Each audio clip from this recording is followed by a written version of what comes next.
नमस्कार, आप देख रहे हैं सनराइज न्यूज और मैं हूं आपके साथ निशु मलिक।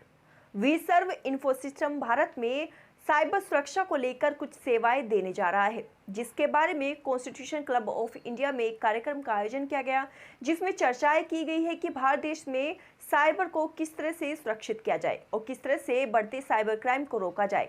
तो आइए जानते हैं कि क्या कुछ हुआ है इस कार्यक्रम में और किन विषयों पर चर्चा की गई है। तो देखिए हमारी यह पूरी रिपोर्ट।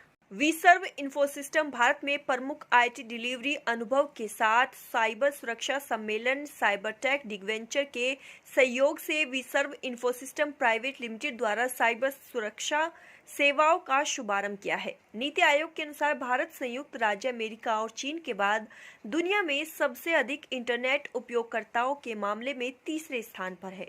यह संख्या 2012-2017 के बीच 44% की कंपाउंड एनुअल ग्रोथ दर के साथ 6 गुना बढ़ी है। ऑनलाइन सुरक्षा फर्म साइमनटेक कॉर्पोरेशन की हालिया रिपोर्ट के अनुसार साइबर अपराध से प्रभावित होने वाले शीर्ष 5 देशों में भारत का स्थान है।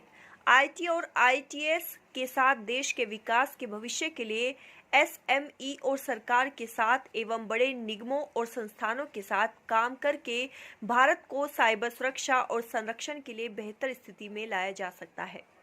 इस अवसर पर श्री गुलशन राय, मुख्य सूचना सुरक्षा अधिकारी, प्रधानमंत्री कार्यालय, माननीय मुख्य अतिथि के रूप में कार्यक्रम की शोभा बढ़ाने के लिए पहुंचे।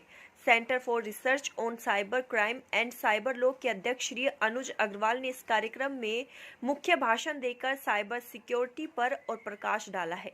अन्य प्रख्यात वक्ताओं में दिल्ली शहरी आश्रय सुधार बोर्ड के CEO doctor D K. Mahesh, ISGEC engineering limited के group CIO Shri Sanjay Gharde, Shri CS Azad, महाप्रबंधक प्रोजेक्ट्स KRIBHCO इस अवसर पर मौजूद रहे।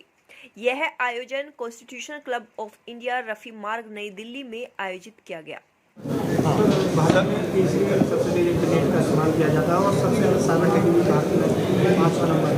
क्या कहेंगे सर के बारे में? आज ये इवेंट किया गया, किस तरीके से लोगों को जागरूक करेंगे? नहीं, इवेंट बहुत अच्छा था और इस देश में जागरूकता की बहुत ज़रूरत है, जबकि डिजिटल ट्रांसफॉर्मेशन हो रहा है, डिजिटलाइजेशन हो रहा है और दिन ब दिन कंप्यूटर का प्रयोग और मोबाइल फ़ोन का प्रयोग बढ़ रहा है और साइबर क्राइम भी इस वक्त बहुत बढ़ रहे हैं। तो ये जो प्रोग्राम था ये एक साइबर अवेयरनेस, जागरूकता की और सिक्योरिटी को बताने की और साइबर शिक्षा की तरफ एक इम्पॉर्टेंट कदम था। किस तरह से और लोगों को जागरूक रहने चाहिए, क्योंकि आजकल सबसे ज़्यादा साइबर ठगी होते हैं, ऑनलाइन मोबाइल की वीडियो लगी होती है, मैसेज आते हैं, अभी भी लोग लालच के चक्कर में लिंक को क्लिक कर देते हैं। लालच की करते हैं या अपने वो अवेयरनेस नहीं होती है, उनको बारे में नहीं होता, वो दोनों बातें अलग अलग हैं। आजकल जैसे जैसे टेक्नोलॉजी बढ़ रही है वैसे वैसे जो हैकर्स होते हैं वो अपने अपने तरीके भी डिफरेंट तरीके से निकालते हैं वो। सो इस जागरूकता की और फैलाने की ज़रूरत है। उसमें आपका भी बहुत सहयोग चाहिए, जनता का भी बहुत सहयोग चाहिए और सभी का सहयोग चाहिए। जागरूकता को जितना बढ़ा सकें उतना अच्छा होगा। देखिए, भारत में साइबर क्राइम 400% सालाना की दर से बढ़ रहा है। डिजिटल इंडिया हमारे देश की रिक्वायरमेंट है, क्योंकि हमारे देश की 60-70% जनता दूर दराज के इलाकों में रहती है और हम भी ये नहीं चाहेंगे कि सबके सब लोग शहरों में आएं। जब ग्रामीण क्षेत्रों में सुविधाएं उपलब्ध की जाएंगी इलेक्ट्रॉनिक माध्यमों से, तो साइबर क्राइम का खतरा है। सोशल साइबर क्राइम भी है और फाइनेंशियल साइबर क्राइम भी है। आज के इस कार्यक्रम के माध्यम से हमने इस संदेश को अपने सभी साथियों के माध्यम से दूर दूर तक पहुंचाया है कि साइबर क्राइम बढ़ रहा है, लेकिन हमें डिजिटल से भागना नहीं है। हमें डिजिटल का पूरी जिम्मेदारी के साथ इस्तेमाल करना है, हमें डिजिटल को बढ़ावा देना है, तभी हमारे देश के सभी लोग मुख्य धारा से जुड़ सकेंगे।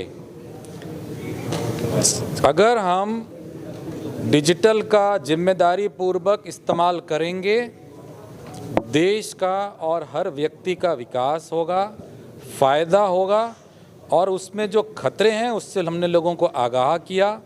कंपनीज़ को जो प्रॉब्लम आ रही हैं, रैंसमवेयर का खतरा आ रहा है, डेटा प्राइवेसी का प्रॉब्लम आ रहा है, उन पे जो करोड़ों रुपए की लायबिलिटी आ रही है, नुकसान हो रहा है, उन सब खतरों के बारे में चर्चा हुई, लोगों ने प्रश्न पूछे और उसके बाद अब मुझे उम्मीद है कि कॉरपोरेट जगत में इस तरह के खतरों को आने वाले समय में प्रभावी ढंग से रोका जाएगा, ताकि देश जो आज हम $5 ट्रिलियन इकॉनमी की बात कर रहे हैं, पूरे देश में विश्व गुरु बनने की बात कर रहे हैं, आज हम इलेक्ट्रॉनिक्स में सर्वे सर्वा बनने की बात कर रहे हैं, वो बिल्कुल अचीव हो पाए।